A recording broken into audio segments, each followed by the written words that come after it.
All right, this evening we're meeting with Mary McElwain, and Mary is in St. Louis and is an art consultant, and I'm afraid to admit how long I've known you. Is it like 20 years or is it more? It's actually more, but then that would mean I was as old as you. No, it wouldn't. But thank you. I'll take that as a compliment. So we've known each other since we were 15 and started in the art world. Yeah. So Mary, how did you get into this racket? Did you think at one time you were an artist and you decided? I mean, for me, I thought I was an artist and I sucked. So I said I'm switching gears and I'm gonna, I want to be involved. How about you? Yeah, I think that there came a time where I didn't think that I sucked as an artist, but that I was a young mother, and I was not thinking that my studio practice was going to ever be something I could really pay attention to. And I had 2 children at that time, and out of art school. I did not have an opportunity to go to graduate school because of having children. And so I had an opportunity to work at an art gallery here in St. Louis with a friend of mine who had gone to art school with me. And he just kind of talked me into it. And I said, Tim, I've never sold anything in my life. Why would I want to work in an art gallery? He said, no, I think you'd be really good at it. I need somebody to go out and represent the gallery and talk to architects and designers and corporations. And I need my artist's work placed in these places, and I think you're the person to do it. So I'll date myself. This was in 1982.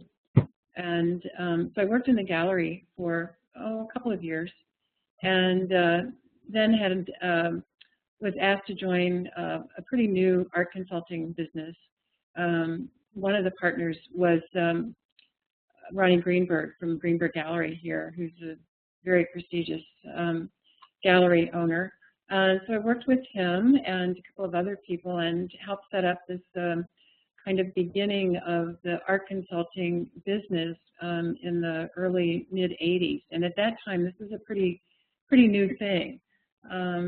And over the years, having worked for Ronnie and his partners, I started McElwain Fine Arts in 1995. And so that's basically how I started in business, was just happening to run into somebody, realizing that that would be a way to use my art, my knowledge of art, but also my ability to talk to people, which I enjoy. So that's kind of where I came from, and pretty short progression to where I am now. How has your business changed in those 15, 16 years? I'd like to think it was 8.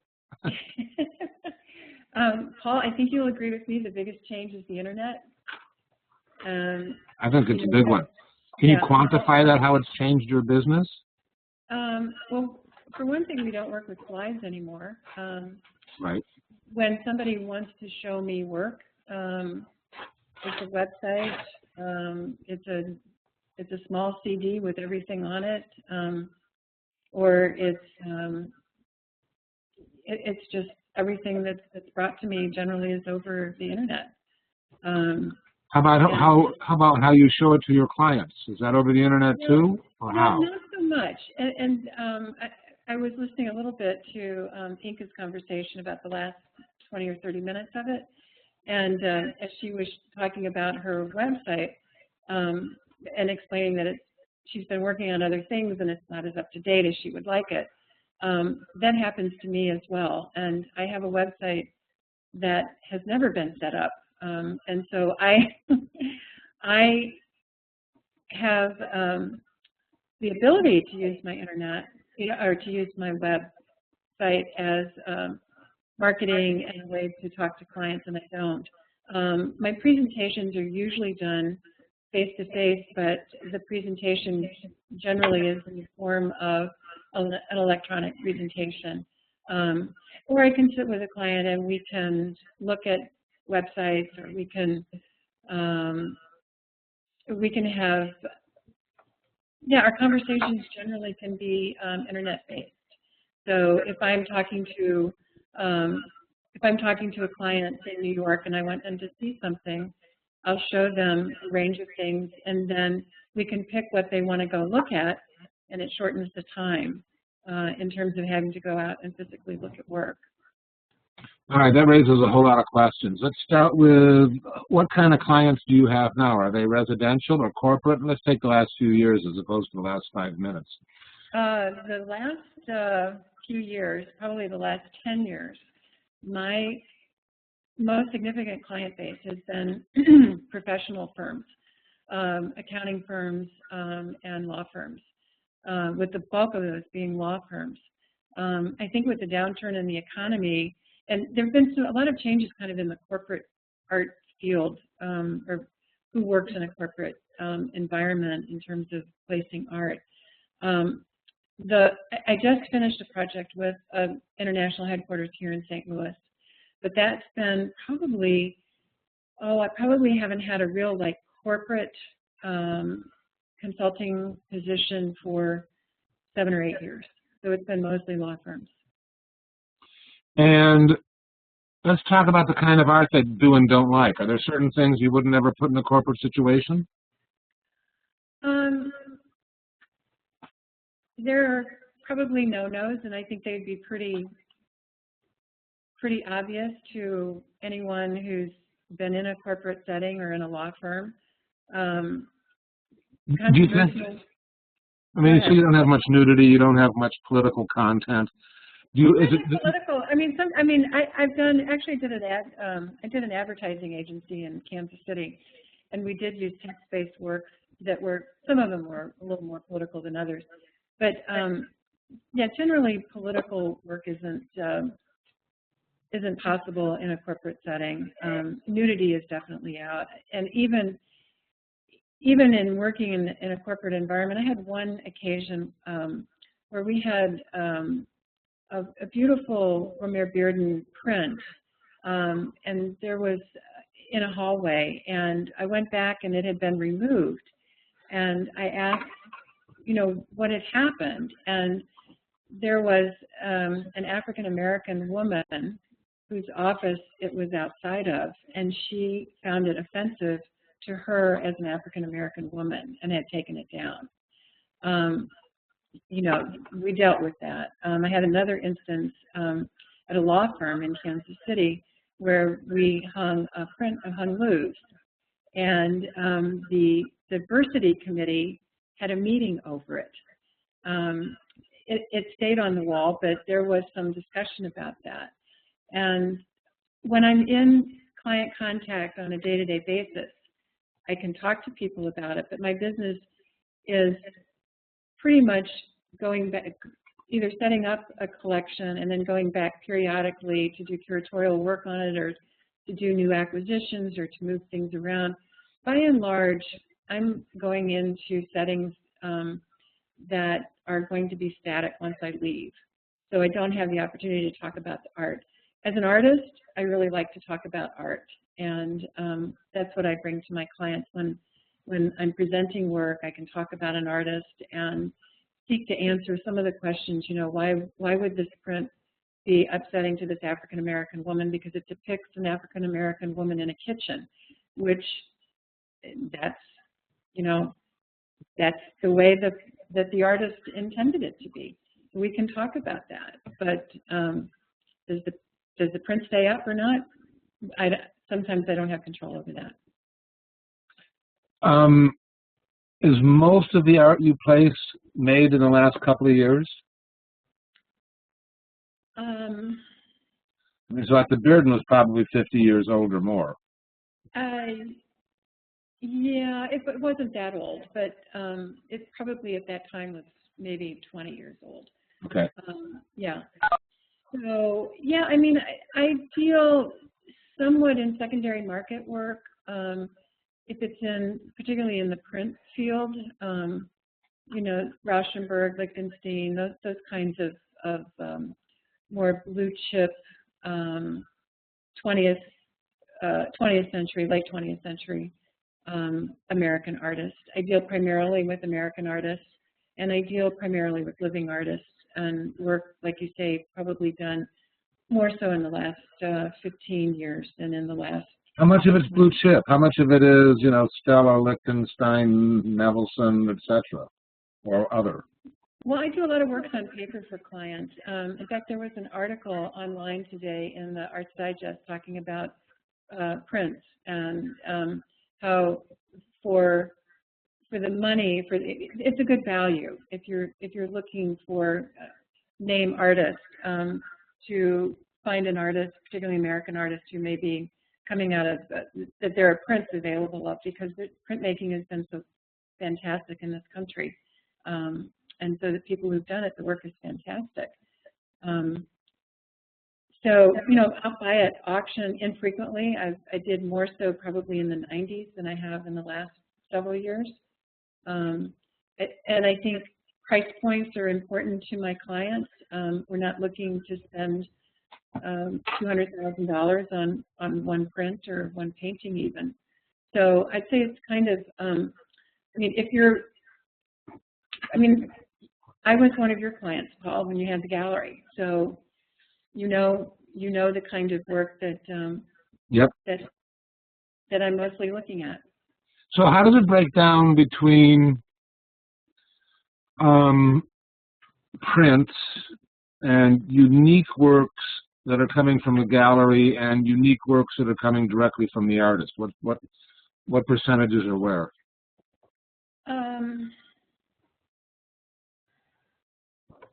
I guess nobody's going to double check your answer. You can be, you can ballpark you know, it. It depends on the client.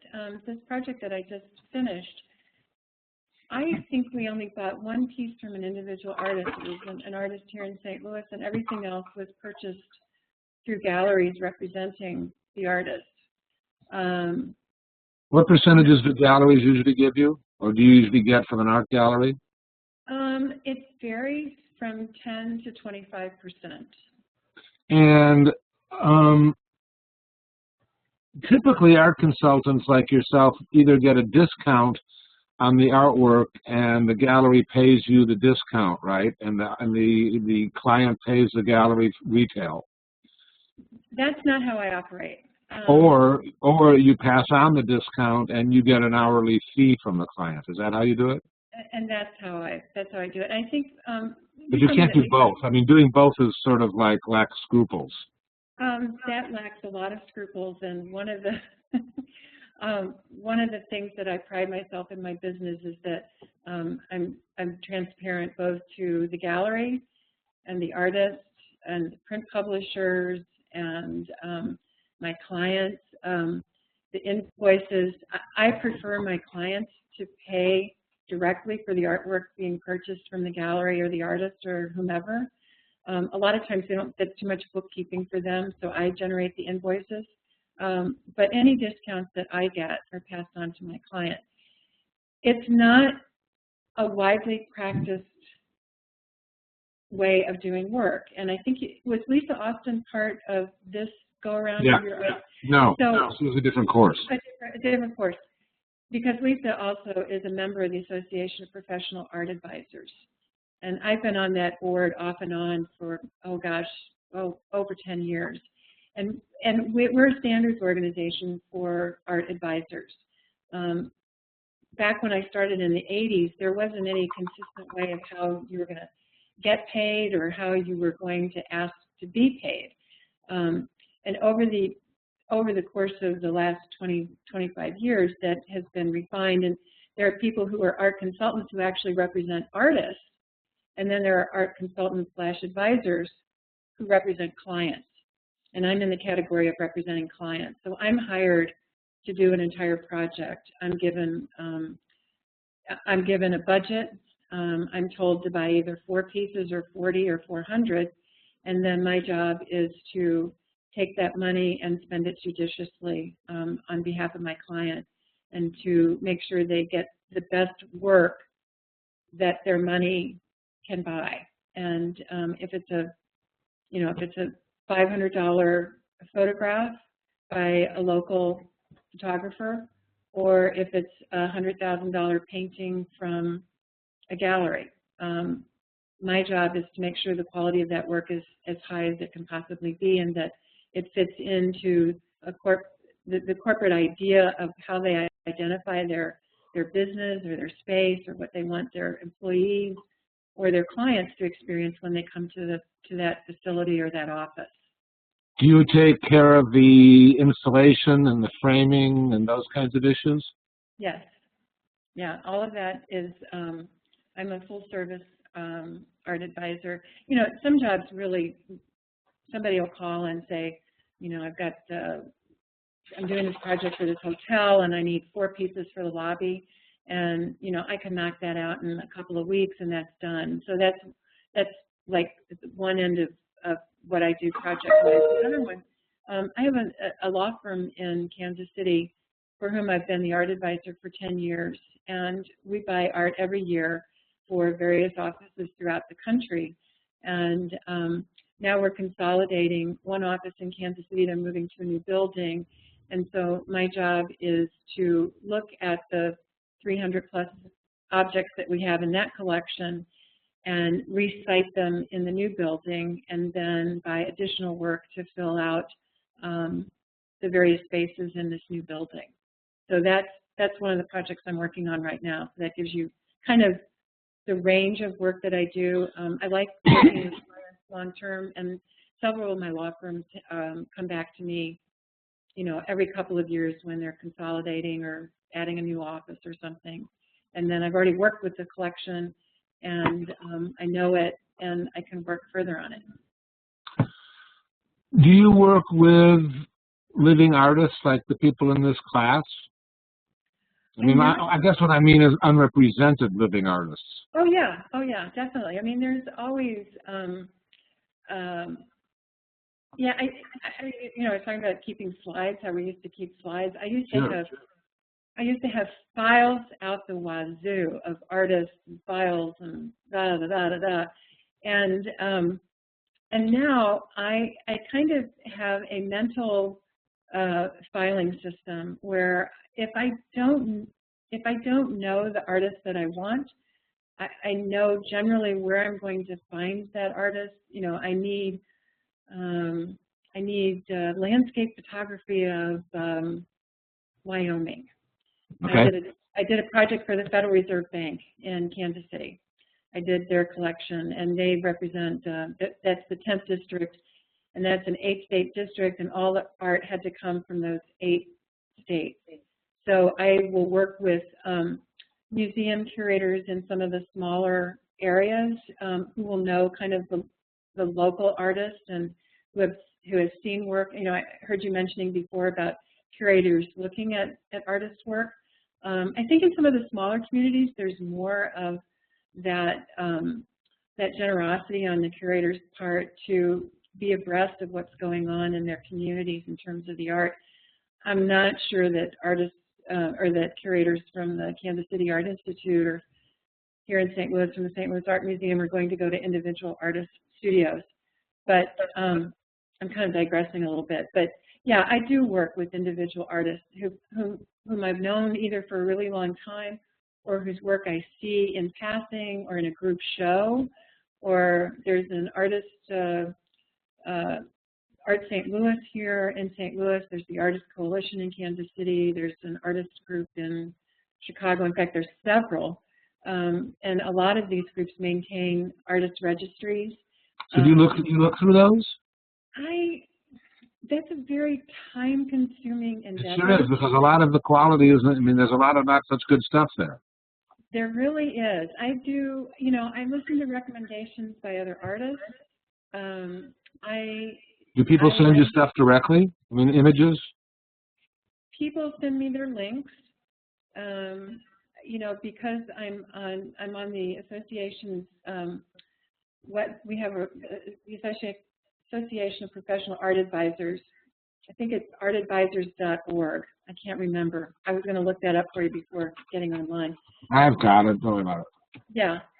And so I'm listed there with my email. So I get a lot of emails that have, you know, JPEGs and so on. And I'll look at them if I think they're worth looking further, then I do that.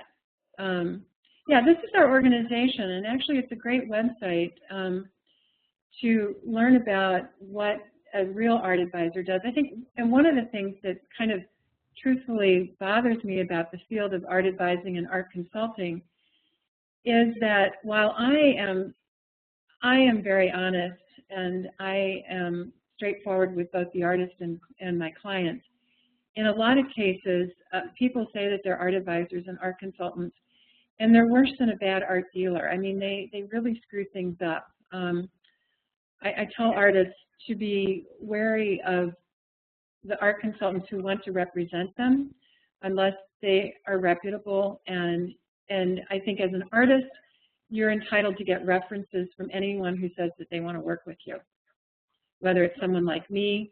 In fact, I've had artists whom I've solicited to see their work and who've wanted to check me out. And I think that's a really good idea. Yeah, I think you're right. Interesting. So, what happened? Are there situations with this downsizing or consolidating where they're deaccessioning art? Yeah, that's really interesting too. I think you, Paul, you know Emily Nixon in Chicago, Yes. and I think she also is a member of APAA. So she is an art advisor. I think she's also an appraiser, and she runs part of her business actually doing the deaccessioning for some of the major corporations that have had consolidations. And then she will, I think she's done not art auctions on her website, but she's done sales on her website. I've run across art that was part of a collection from the 70s and 80s that is purely decorative in nature, that has the art has no value whatsoever at this point, no hidden gems, believe me. And in cases of deaccessioning work of that nature, I recommend that we put it in a charity auction or find a home for it in some other way. And it's usually not the work of local or living artists. I had one case actually in a corporation who wanted to get rid of a painting that they just didn't like, and they didn't want to sell it and so on and so forth. And I said, may I call the artist and ask if he would like it back?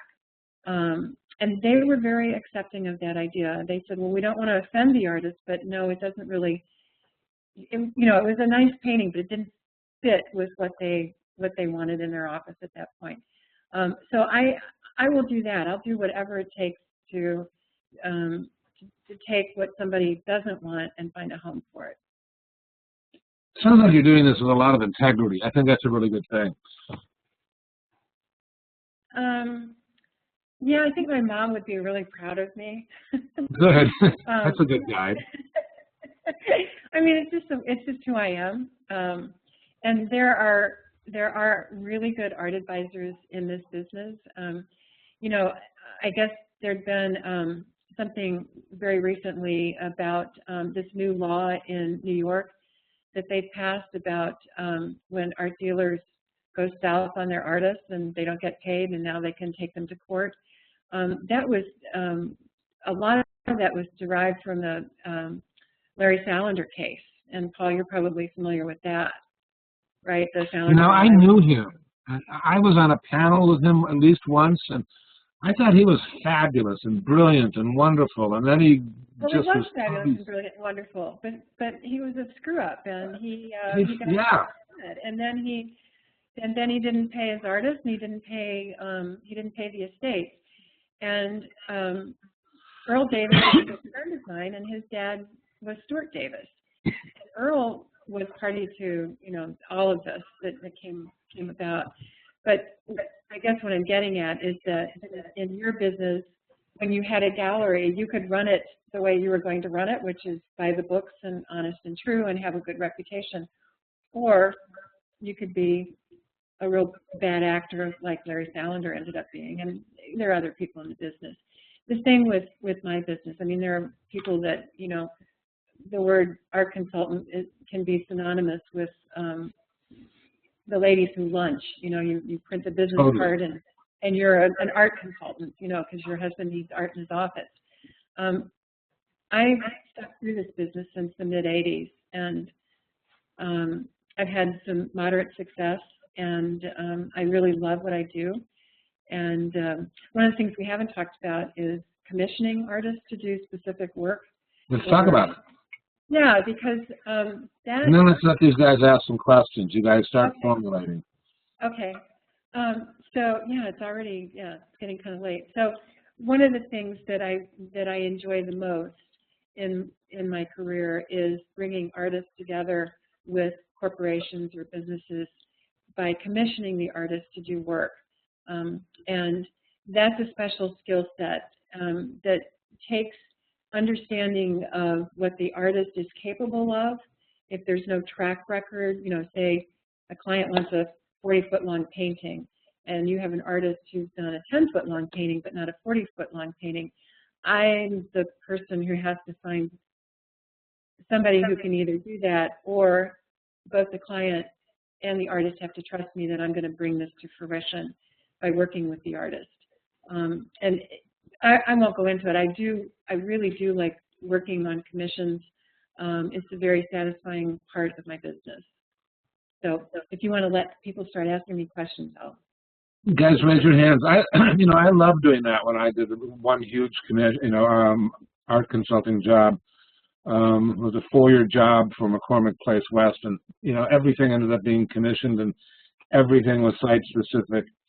And they said, "How are you going to get all the artists to do what they're supposed to do? Artists are flaky." yeah. And I said, "Fine. I'll tell you what. I'll give you $25,000 of the money you're paying me if anybody's late, and you give me $50,000 if everybody's on time." And they said no, and everybody was on time. I didn't have a problem. You couldn't talk them into that, Paul? No, that sounds like a really good plan. It was a great plan. It didn't work. But don't you find that artists are fairly professional, like almost all the time? I mean, in terms of executing, doing what they say they're going to do.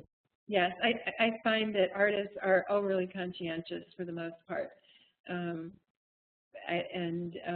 are always willing to go the extra mile. I mean, even the artists who have big name reputations, every artist wants the person viewing that art to want to look at it. They want the art to be viewed and enjoyed and felt the same passion that the artist feels. So how often do most jobs have artwork that you're commissioning? Is the commissioning a big percentage of the art that gets placed? No. I mean, it varies. It's is it frequently a main piece that's a difficult size to fulfill? Right, or like a mural or a sculpture with specific parameters.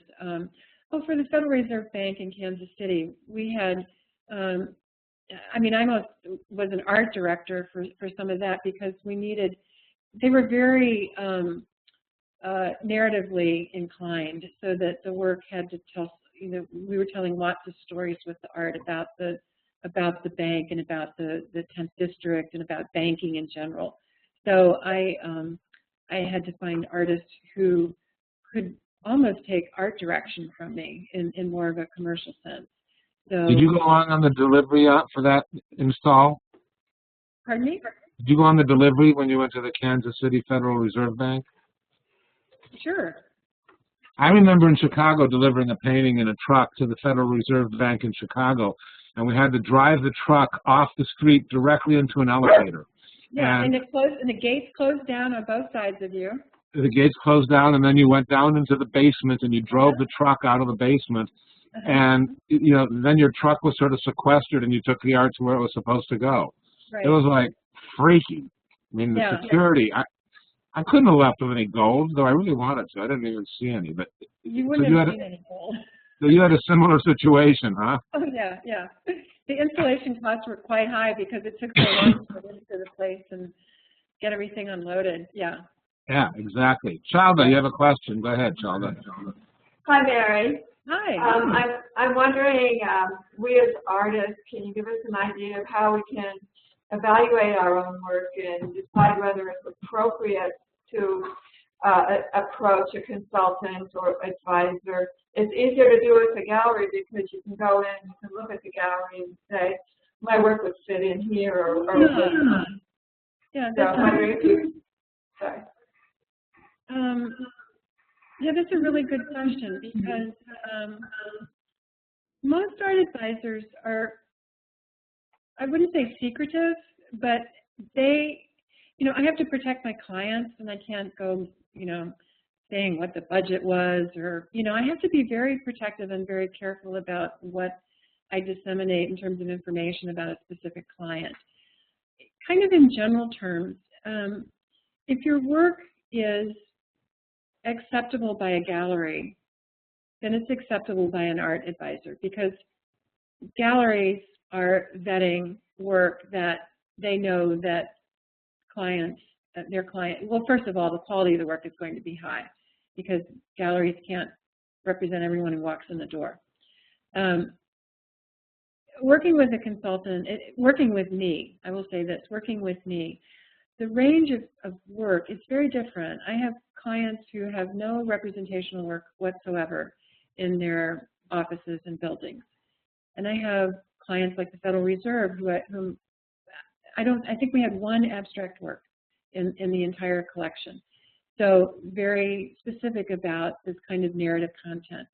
So when you're approaching an art consultancy, an art advisor, I would say what I look for first is a high level of professionalism, that the presentation materials are more than adequate, they're presented well.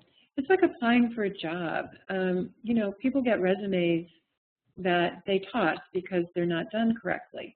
And just if somebody sends me something with nothing connected to it, or I don't know, I think you know what I mean. You have some sense of a high level of professionalism. If you're professional, it's worth a look. If it fits into a specific project that an advisor is working on right then and there, they'll get back to you right away and say, this is going to work for what I'm interested in, what I'm doing right now. If they have the ability to, like I do, remember stuff that they've seen, I might keep a name, I keep a file, I keep like an open file of artists' work that I've seen that I have found interesting. So if I'm going on a project and I'm kind of like not sure of what I'm going to be presenting, I might go to that file and kind of just refresh myself and talk about different things. I mean, I just finished this project. We did 40 pieces, and I just was stuck on this 39th or the 40th piece. And the client said something to me, and I had kind of an aha moment. And I went to a dealer in Santa Fe who represents fiber artists, and I found just the right piece. So, I don't keep files of fiber artists, but I knew who to go to. And so I guess what I'm saying is you don't know if your work's going to fit into a particular art advisor's or art consultant's viewpoint. But you should put it in front of them, because if it doesn't fit into their viewpoint at the moment, if it's good work, if it's consistent, if there is uniformity in the approach to the work, then yeah, then the art advisor will in some way keep that in mind. I think that, it's the same way of approaching galleries. I got to mute Charles, it's so echo.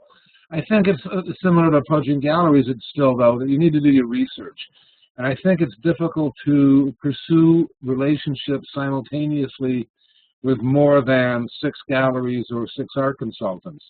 And I think you can take a look at the APAA website that we were looking at a moment ago, as well as, the Art in America Gallery Guide if you're looking at dealers. And you can make some educated assumptions about, by looking at their website and seeing what they show, etc. And sometimes you do the flanking maneuver and you send stuff to somebody just because, maybe Mary will like it. But I think, Charles, I was just looking at your work while we were talking to refresh my memory. Your work totally belongs in, could belong in those kinds of art consultant placed situations. And, part of the reason that I'm interested in having somebody like Mary speak with us this evening is, as I've mentioned before, I think there's lots of different art villages, and you need to figure out which village or villages you belong in. And I know artists who solely work with art consultants and do not have a desire to have relationships with a gallery, nor do they want to do it all by themselves. But, an art consultant is one person who, or, several people who could, theoretically place all of your work. I think there's some difficulty, though, sometimes. I mean, I've seen artists whose work gets too corporate. It gets, too automatic, and it doesn't feel, it lacks a genuine artist hand quality mind feeling to it. Mary, you've seen that, right? I see it quite a bit. I mean, I'm trying to avoid naming people, but, as soon as the artist's heart and soul get out of it and they keep making the art, it tends to get formulaic, and that may well work in a corporate situation. Though I think the art consultant would prefer not to use it, but the corporation might like it. Your turn. Go ahead. Well, that's kind of the difference between art consultants too. I give tours of my collections to museum groups who are interested in seeing a variety of art installations. In Kansas City and in St. Louis. And so my job is to be as fresh with my clients as I want my artists to be with their art that's going to be in this collection. It's got to, for me personally, I'm not really amenable to just putting something in an environment. So yeah, that kind of generic art, it doesn't belong with me. I think you want something that feels right. Somebody else have a question? Hi, Linda. Go ahead. Okay. I wanted to ask, is it a good home? Are corporations and law firms good homes for our artwork? What happens over the years to the art? Does it ever get borrowed for shows in museums or galleries? Or ultimately, why would it be a good place to put artwork besides money? I like that question. Good luck with that one, Mary. What was the end of that question? Why would it be a good place? Yes, why would it be a good place for artwork ultimately, besides just being able to sell your work and make some money? Because they're people. Well, as Mitt Romney said, corporations are people too. And it's absolutely true. I mean, my most rewarding moments have been installing artwork that people kind of come up and wrinkle their nose, or, my kid could do that, or, something. And the opportunity for me to talk about the artist and the art is huge. And art in a corporate setting is of great benefit to the people who work there. And from time to time, I will send announcements about what an artist, an artist in the collection is having a show, blah, blah, blah, blah. I'll send that, I'll forward it to a client so they can see that the artist whose work they purchased continues to have this life and value, and it increases their own personal value in their investment. I did this law firm a couple of years ago and walked in, and the art that I had to go through to reassign and buy new stuff, there was a wonderful Gene Davis print, and there were two beautiful Joan Mitchell prints that these people had no clue what it was. And so I brought them, I got the artwork, and I told them what they had, And so your art has a value in the workplace as long as people do look at it and feel enriched by it. I know I've been I haven't done a lot of hospital work, but I do know that art in healing environments and hospital environments is picked purposefully to enrich that environment and to generate something between the art and the viewer. And I think that's a really, I mean, that's why you make art, is so people experience it. And you know, corporations, law firms, they're not just empty offices. They're people who miss the art if we move it. You asked, does anything ever go into a show?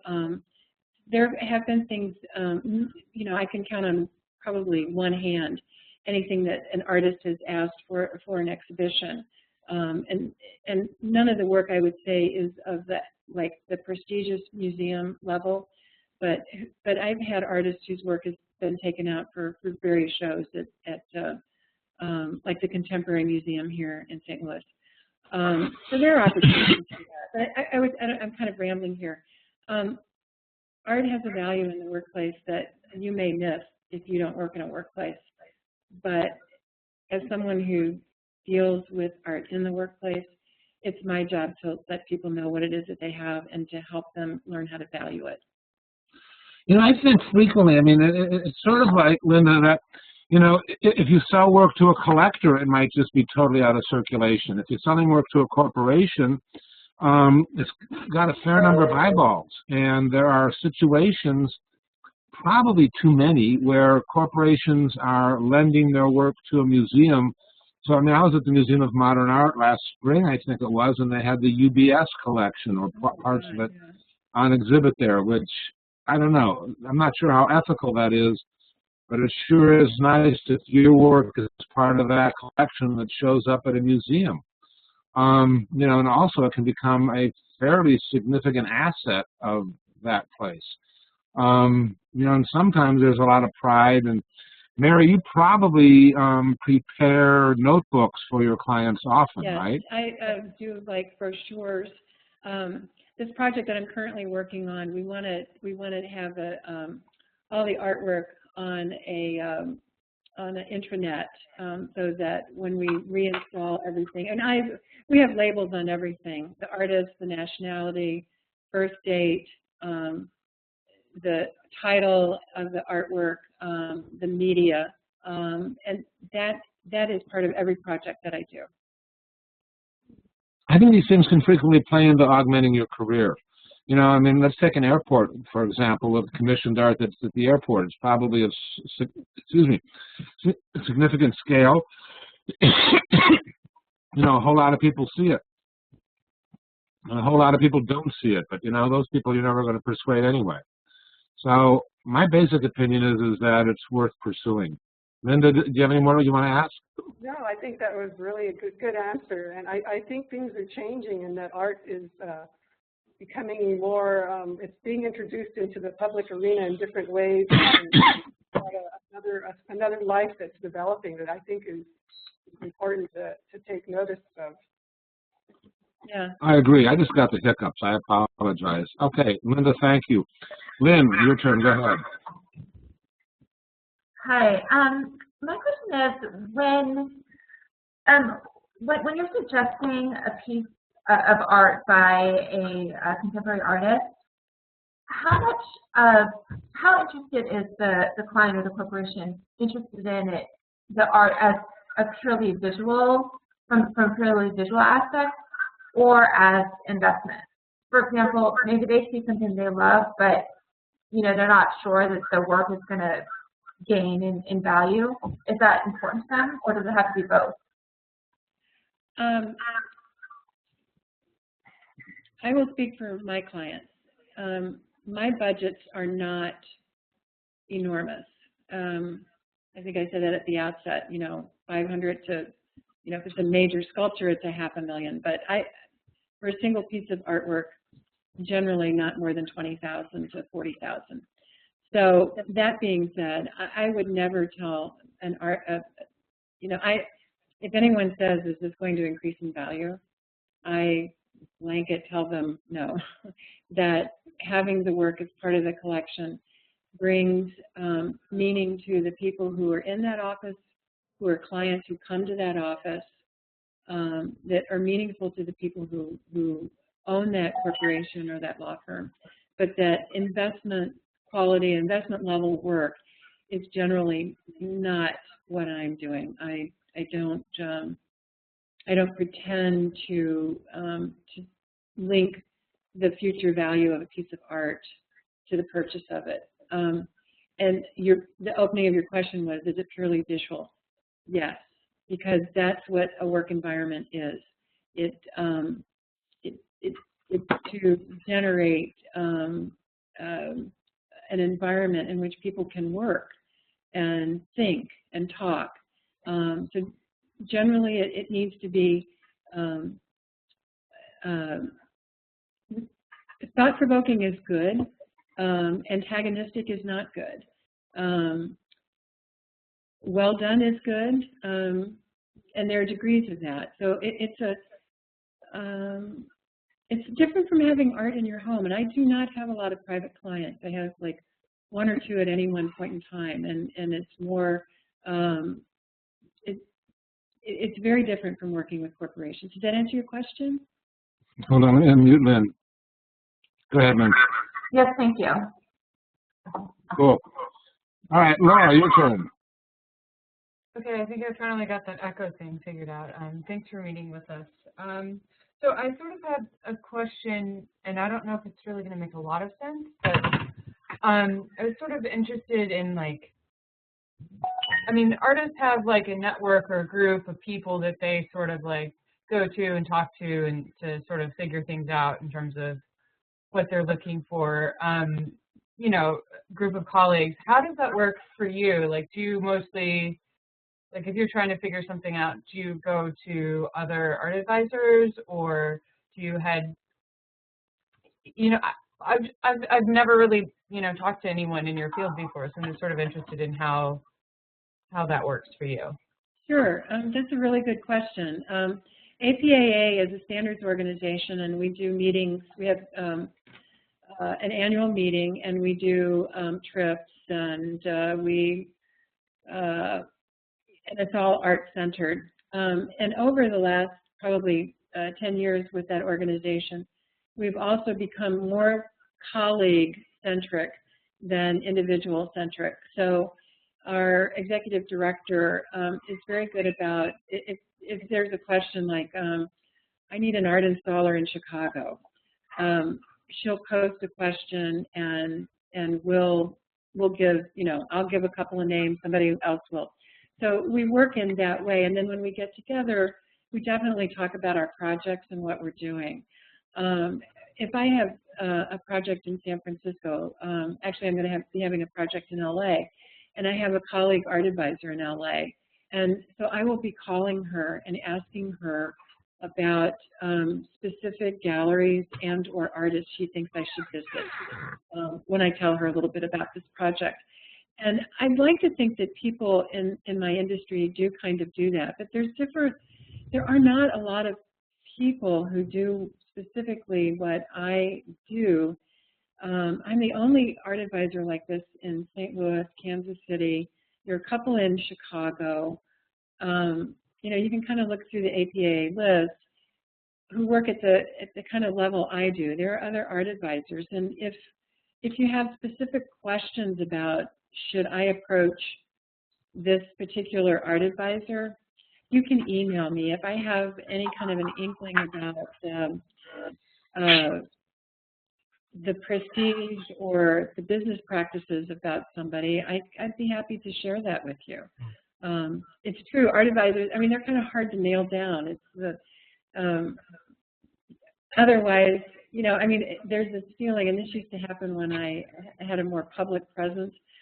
I used to get so much stuff in the mail, and I just, you know, unsolicited, and it gets to be a lot. It's kind of like the galleries. You hear, you know, they get all this unsolicited stuff, and the art advisors do too. I think word of mouth is a really good thing, and I've talked to artists and asked them for specific recommendations when I have a specific need. So my networking is among my colleagues at kind of more of a curatorial administrative level. But I, as an art advisor, also, I look at art. So if your art is out there, I'm looking at it. Specifically about zeroing in on art advisors, I'd be hard pressed to give you specific places to go for that. Okay, well, that was more than helpful. It was just interesting to hear how well that works for you guys.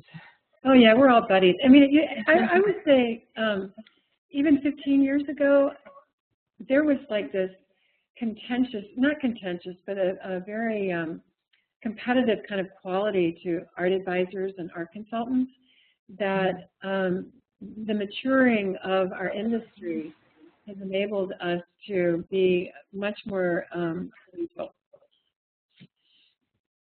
Good. Well, thank you. Sure.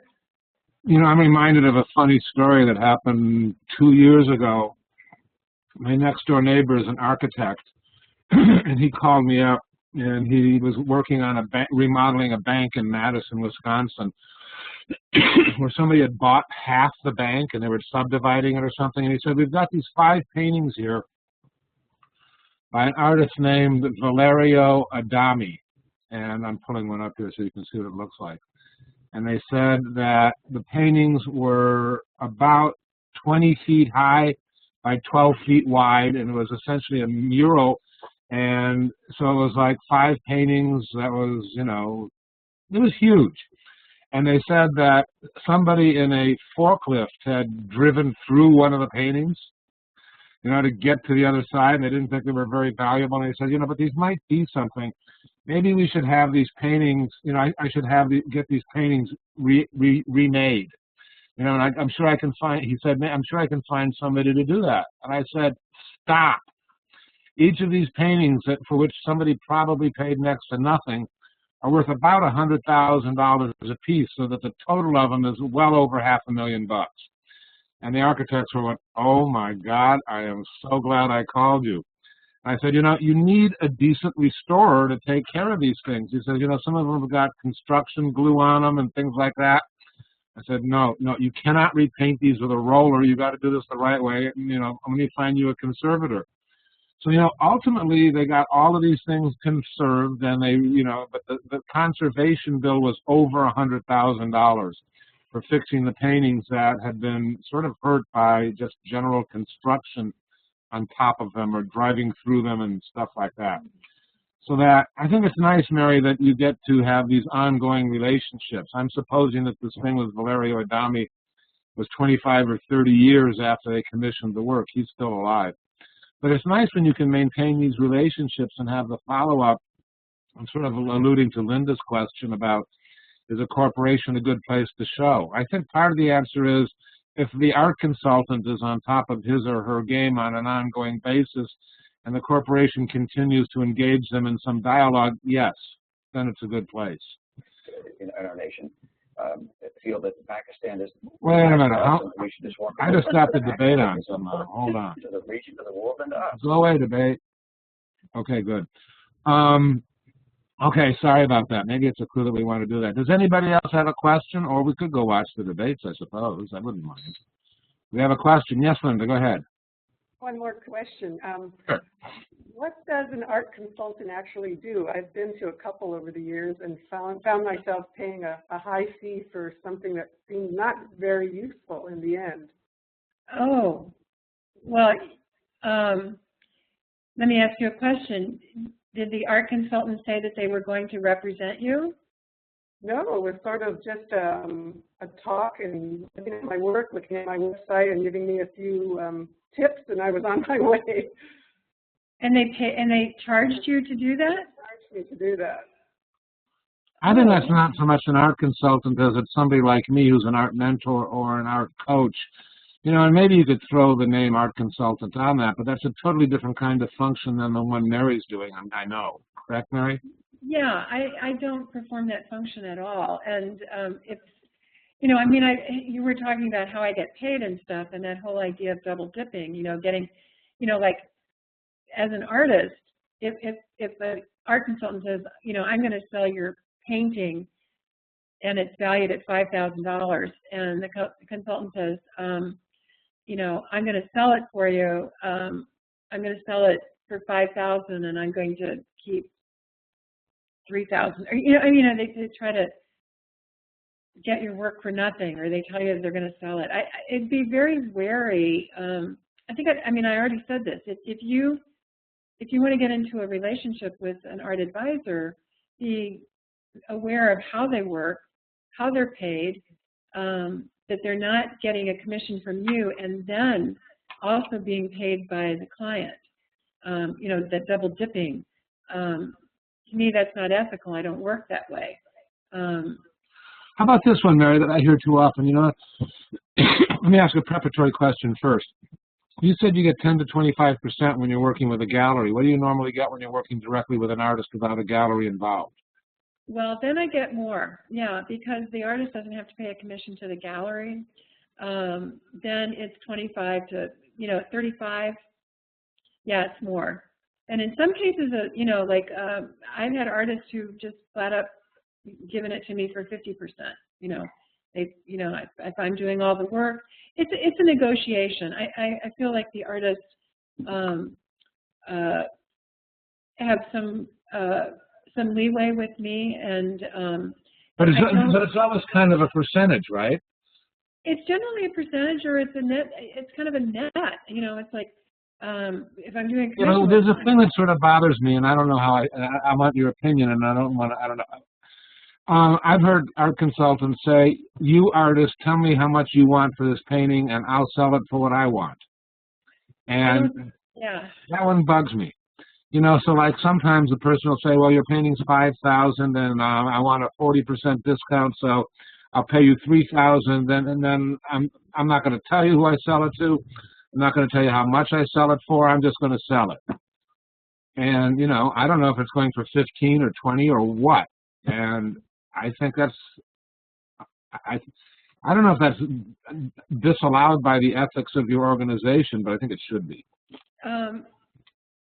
Specifically to that question, my organization, you disclose your fee. You're paid for your expertise. You set a fee based on hours as a percentage or an hourly fee. All of my discounts are passed on to my client, whether it's from an artist or a gallery or a print publisher. And that's how I work. And I'm going to go back to my statement that I made before. Not everyone works that way. Right. So if you're going to be working with an art advisor who represents clients, be sure that you agree what your half or your percentage or your net. You can do it as a net. I need $3,000. And they're obligated to tell you where the artwork is placed. I've never heard of not telling someone where the artwork is placed. I made that part up. Oh, or not telling an artist how much you sell it for. I think that's unethical too. I've heard that part. It messes up the whole marketing system. I think so. Yeah, it establishes a different pricing for your work, which I think consistency in your pricing is an important aspect of the professional level. That you know, when I get a price list, it has to be up to date. It has to represent what the artist has actually gotten over the last several years, not what they are hoping to get. Because if my client pays too much for something and they find out that, you know, they paid too much, I'm in trouble. So that's part of that. But in terms of somebody charging you to talk to them, if it's somebody like Paul, whose business is to work with artists, that's one thing. If it's an art consultant or an art advisor like me, who's representing a corporation and buying your work, then I'm not going to, I can't charge you to sit down and review your portfolio. I do portfolio reviews for some of the universities, for the artist group here, and that's part of my, that's part of who I am as a member of the arts community in St. Louis. I've juried shows, I've done awards, competitions, that sort of thing. But never charged an artist to talk to them about their work or anything like that. Is it allowed in the APAA to represent artists? It's not allowed. And nor is it allowed to buy artwork for business purposes, right? You cannot have inventory. No inventory, no resale. You know, an isolated case every once in a while. I mean, I might have a piece of artwork. I might have a piece in my own collection, but it would be, I don't inventory work to sell. But if I have something that I want to sell, then I can sell that in kind of an ad hoc purchase, but would let the client know that I actually own the piece. Right. Yeah. Cool. Mika, did you have a question?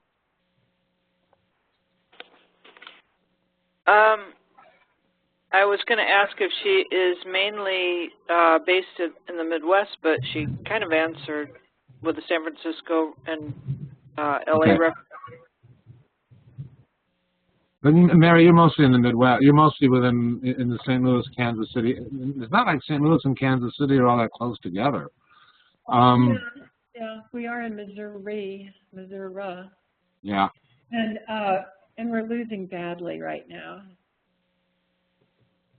Down 7-0. Oh, we're talking about the playoffs. Yeah. That's true. All right. Does anybody else have a question? Mary, I think this has been great. I've learned stuff about you that I didn't know. I respected you before, and now I respect you more.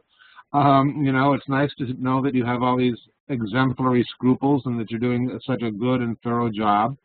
I appreciate all that. And, you know, I appreciate that all these folks in the course, you know, get to hear about that and understand what an exemplary art consultant is doing. So I appreciate all that. Thank you so much. Thank you for being with us. It's been my pleasure. Thank you. Let me unmute all these guys. Mary, Thank you so much. Thank you. All right, everybody. Good night, Mary. Thank you. Good night, everybody. Bye.